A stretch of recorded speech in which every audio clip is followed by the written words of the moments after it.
Hello everyone, and welcome back to another video. In today's video, I will be reviewing Alan Wake 2 on the PC. I will first start off with the positives, and then the negatives. I really enjoyed the puzzles in this game. The puzzles were hard enough to make you think about it, while being easy enough for you to figure out the puzzle in a good amount of time. A lot of the puzzles including solving riddles, finding passwords, as well as doing detective work.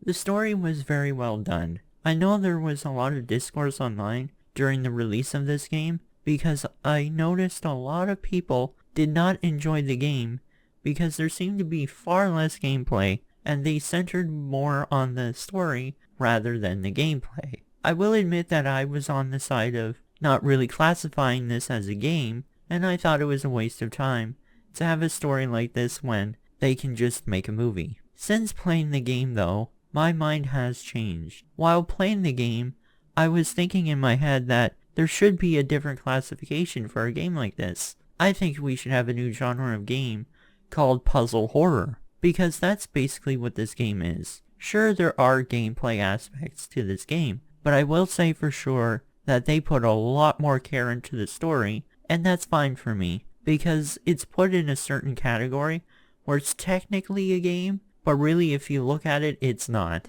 Otherwise, I think this story was really well done. I will admit at the beginning of the story, it was really confusing to me, but once I got farther and farther into the story, and things were starting to connect together, that's when I started to figure things out, and started to understand the story better. It's one of those stories where you can't really see where it's going at the beginning, but for me that shows really good writing. I can see how this can be a turnoff for many people not knowing what's going on until like 7 hours into the story, but if you just hang in there, it does get really good, especially when you start to understand what's going on. I really enjoyed the graphics in this game. I first have to say that, wow, this game is one of the best games I've seen graphically. Yes, you can say that Cyberpunk or Red Dead Redemption 2 are incredible games visually, but I would say that this game has the most realistic graphics I have seen that almost tops Red Dead Redemption 2.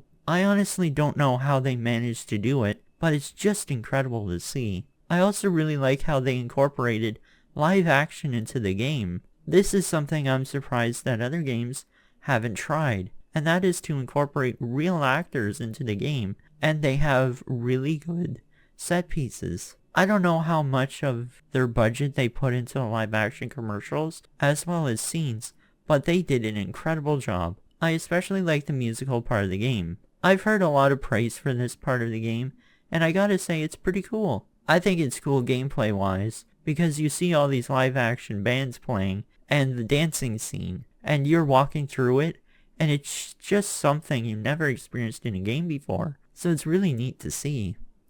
It also makes the story feel more real when they show real people instead of just animated. I'm going to go on to the negatives now, but I feel like a disclaimer should be put into this, where I've technically classified myself into thinking that this game is just a puzzle horror game, so a lot of these negatives are coming from the gamer side of my thoughts. I have to say that the combat in this game is not good at all. Quite honestly, you only have two mechanics in this game, and that is shooting an enemy and using a secondary weapon where you shoot light at the enemy. This is good and all, but it's so very basic that when you do get into more tense situations, it can get annoying, especially with the fact that reloading seems to be incredibly slow, and I know you can upgrade that, but oh my god, it can get irritating. I also understand that this is a horror game, so the action may not be as extreme, but for instance in Resident Evil, that's a horror game, and they have a lot more action sequences, so I don't know why they didn't invest that much into the action sequences of this game.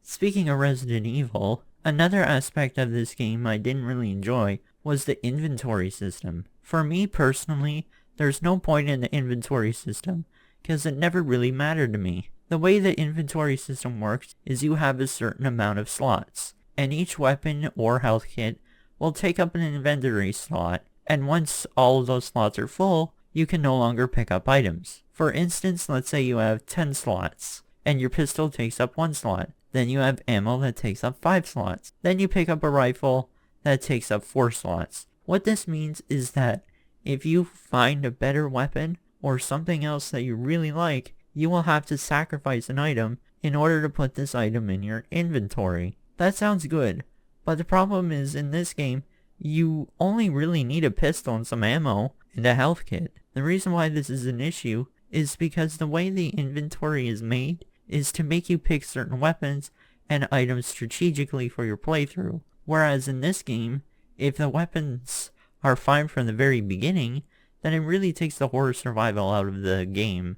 So it really doesn't add any value to the game having a system like this. I feel like the horror in this game was not great. I myself will admit that I'm not a big fan of horror, just because I hate getting scared and freaked out. I was a bit hesitant to play this game for that reason, but after playing the game, I think I only got jump scared once. I got jump scared because an enemy came out of nowhere, and I didn't see him, and suddenly he was there, and that's why I got freaked out. A lot of the horror of this game was the jump scares, I've noticed. For me, they weren't that scary because it was already an intense moment where they would show a flashing image and had a scream. So the impact of the horror wasn't as good as I think they thought it was going to be. Like, instead of having an image flash when you expected it to have it be, where you're in the middle of the forest and you are really trying to look around with flashlight and then do a jump scare. Don't put the horror in the action parts of the game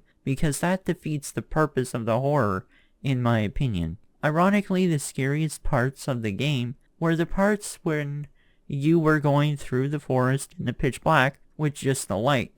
And that, to me, was the best horror of the game. Just the overall atmosphere. The last negative thing I have to say about this game is the fact that there was too much hand-holding during the detective puzzles. So, the mechanic of this game is that the main character, Saga, is an FBI agent, and she has this place called the Mine Place. And in this place she gathers evidence and puts it together to uncover the storyline. I actually find this a very cool and interesting aspect of the game because it made you feel like an actual detective. The problem with this though is the fact that it really gave you too many hints, and the game basically did it for you. I think the way they could have fixed it is if you put a piece of evidence in the wrong place, that it would not tell you to put it in the wrong place, and rather that you figure it out yourself, and that the storyline doesn't make sense. I'm honestly not sure how they could have fixed this, but I just feel like there were too many hints, and it almost made those parts of the game kind of boring. Unfortunately for this game, there really isn't that much content-wise. This game is semi-open world, so you do have some puzzles to figure out, but they aren't mandatory, and because the game is pretty linear, once you finish the game, you have to restart the whole game in order to gain access to certain puzzles again, and stuff. So, the replayability isn't really there, because the game is quite linear, even though you have semi-open world areas. I'm only going to give you a short summary of the story, because the story of this game is quite honestly quite confusing at the beginning, and there are so many plot lines that it's just too much to go over in one video. Basically, the story is that 2 FBI agents are called to a little town in Washington called Bright Falls. These agents are called Alex, Casey, and Saga. These FBI agents are investigating a cult murder, and it's up to them to figure out what's going on. On the other side of things, we have Alan Wake, who is stuck in the dark place, an alternate dimension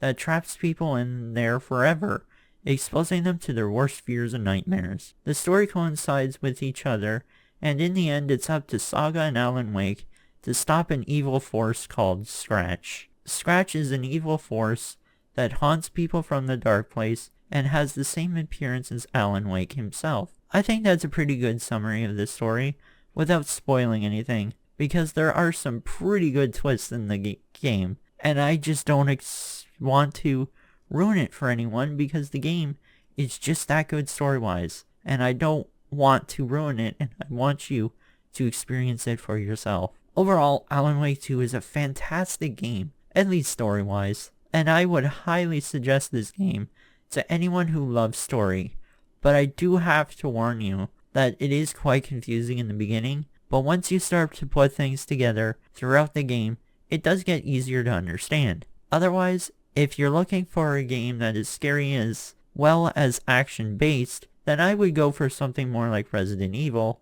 rather than this game. But otherwise, this game is fantastic, and I would highly suggest that you play this game, or at least give it a chance. Thank you all so much for watching, and see you in the next video.